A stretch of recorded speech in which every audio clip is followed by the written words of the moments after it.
Hello guys, welcome back to my channel. So today we are going to start example number 9. So example number 9 में आपको क्या करना है, जो आपने example number 8 में प्रीवियस स्टेप किया था ए पार्ट तक यहाँ पे, उसको आपको सेम करना है. बस आपको n को m के इक्वल रखना है यहाँ पे.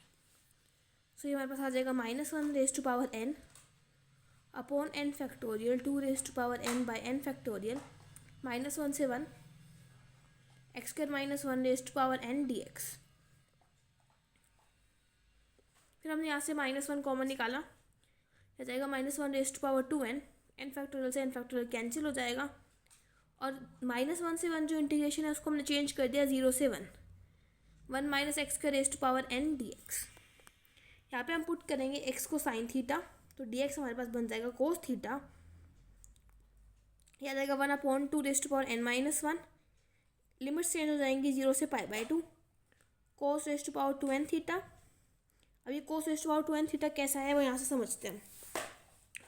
देखिए जब हमने x को पुट किया साइन थीटा, सो आ जाएगा 1 minus sine square theta raise to power n cos theta d theta.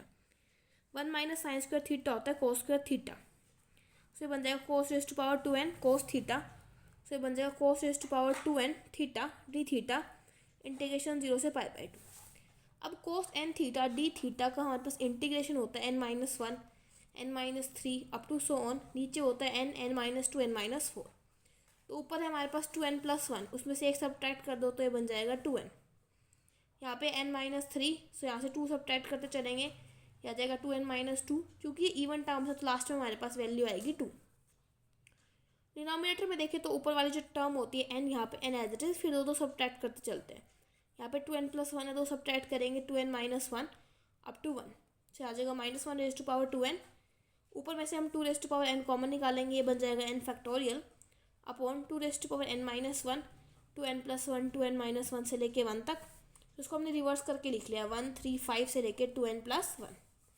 फिर हम इसको ऊपर नीचे 2 4 6 2n से मल्टीप्लाई कर दिया, नीचे भी 2 4 6 2n से मल्टीप्लाई कर दिया. ऐसा करने के बाद जो हमारे पास 2 4 6 है वो यहाँ पे सेंटर्स में लिखे जाएंगे और ये मेरे पास 2n+1 फैक्टोरियल बन जाएगा. ऊपर वाले पार्ट में हमने ये टर्म दोबारा मल्टीप्लाई किया है.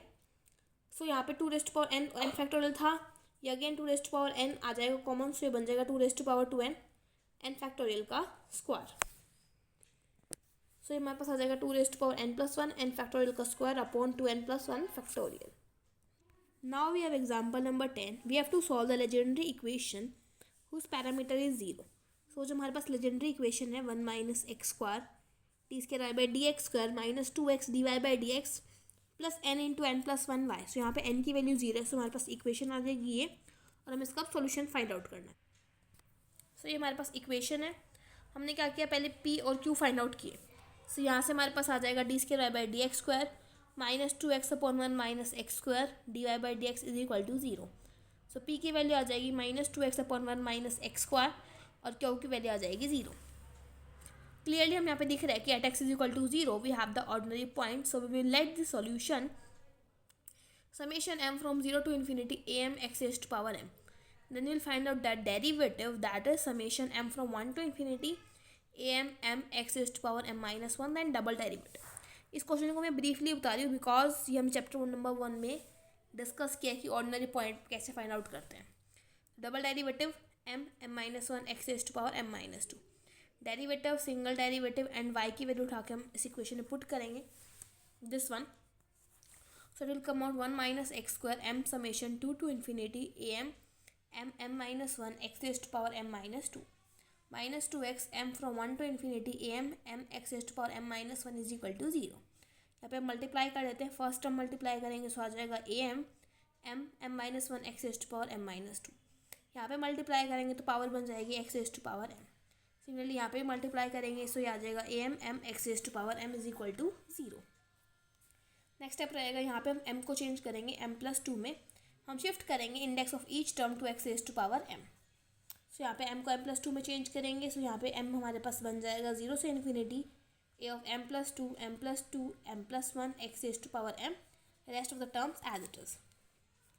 We will compare both sides the coefficient term means of x raised to power 0, जिसमें coefficient जैसे constant terms कह सकते हैं, जिसको हम comparing coefficients of constants. सो यहाँ पे हम पुट करेंगे m इज इक्वल टू 0, क्या आ जाएगा a2 2 1 इज इक्वल टू 0, और कोई टर्म नहीं है जहाँ पे हम m is equal to 0 substitute करें, तो यहाँ से हमारे पास a2 की वैल्यू आ जाएगी 0।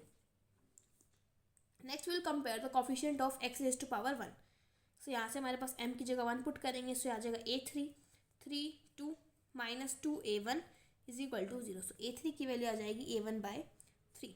Next will find out the general term find out करने के लिए यहाँ पे हर समेशन को हम चेंज कर लेंगे, summation m from 2 to infinity, ये आ जाएगा a of m+2 m+2 m+1, बाकी टर्म्स हमारे पास राइट हैंड साइड में चली जाएंगी, ये आ जाएगा m और ये प्लस 2m। सो यहाँ से a ऑफ m+2 की वैल्यू आ जाएगी m² plus m am, a of m+2 की वैल्यू आ जाएगी m कॉमन निकालेंगे, m+1 से m+1 कैंसिल, m/m+2। अब यहाँ से हम कैलकुलेट करेंगे a4 की वैल्यू, क्योंकि हम यहाँ पे a3 और a2 कैलकुलेट कर चुके हैं। a4 की वैल्यू में यहाँ पे a2 आएगा, अब यहाँ पे कुछ भी कोफिशिएंट आए, a2 तो 0 ही है, सो a4 भी 0 आ जाएगा। a5 हमारे पास आ जाएगा, m की जगह हम यहाँ पे पुट करेंगे 3, से बन जाएगा 3/5 a3। सो a3 की वैल्यू पुट करते हैं हम a1/3, सो ऑटोमेटिकली हमारे पास आ जाएगा a1/5। अब जो सॉल्यूशन है हमारे पास वो आ जाएगा y is equal to a0 plus a1x plus a2x² up to so on. So a0x plus a1x a2 तो 0 है हमारे पास, a3 की वैल्यू आ जाएगी a1/x³ एंड a5 की value up to so on. So a0 plus a1 ये हमारे पास term आ जाएगी। अब हमने इसको a1/2 log of 1 plus x upon में 1 माइनस एक्स लिख लिया।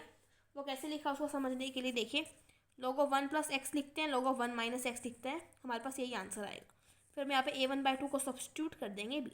अब देखिए यहाँ पे मैंने log ऑफ 1 प्लस एक्स का फॉर्मूला लिखा हुआ है, इसका फॉर्मूला होता है x minus x² plus x³ 3 minus x⁴/4 up to so on. log of 1 minus x का होता है माइनस एक्स, इस सभी के बाहर माइनस। अब हम क्या करते हैं, दोनों को सब्ट्रैक्ट कर देते हैं, क्योंकि हमें log of 1 plus x minus log of 1 minus x calculate करना है। फिर आ जाएगा 2x³ 3 2x⁵5/5। अगर हम इसको 2 से डिवाइड कर दें, मीन्स ये जो टर्म आई है हमारे पास, ये बेसिकली आया है log of 1 plus x upon में 1 माइनस एक्स। इसका ही मतलब यही होता है कि इन दोनों को सब्ट्रैक्ट कर देंगे। फिर अगर हम इसको 2 से डिवाइड कर देंगे इस पूरी टर्म को, सो ये वाली टर्म मेरे पास आ जाएगी 1/2 log of 1 plus x upon में 1 माइनस एक्स, और ये टर्म हमने यहाँ पे फाइंड आउट किया, ये हमारा सॉल्यूशन है। तो हमने इस पूरे को यहाँ पे ये सब्स्टिट्यूट कर दिया। Example number 11, verify the legendary polynomial p3x satisfy the legendary equation with parameter 3। तो देखिए हमारे पास लेजेंडरी इक्वेशन ही होती है। अब हम यहाँ पे पैरामीटर 3 मीन्स n की वैल्यू 3 है, n की वैल्यू यहाँ पे 3 सब्स्टिट्यूट करेंगे, और हमें वेरीफाई करना है कि ये वाला जो है इसका सॉल्यूशन होगा। तो हमने लेट कर दिया y is equal to this, derivative किया, दैट इज 1/2 5x³ का 15x² माइनस 3, डबल डेरिवेटिव किया, ये आ जाएगा 1/2 इंटू 30x। ये सब की वैल्यूज उठा के हमने यहाँ पुट कर दी। पुट करने के बाद हमारे पास सॉल्व करने के बाद ये 0 आएगा, hence we can write that this satisfy the equation. So by this your exercise 3.1 is completed. In the next video we will discuss exercise 3.2. Till then, thank you.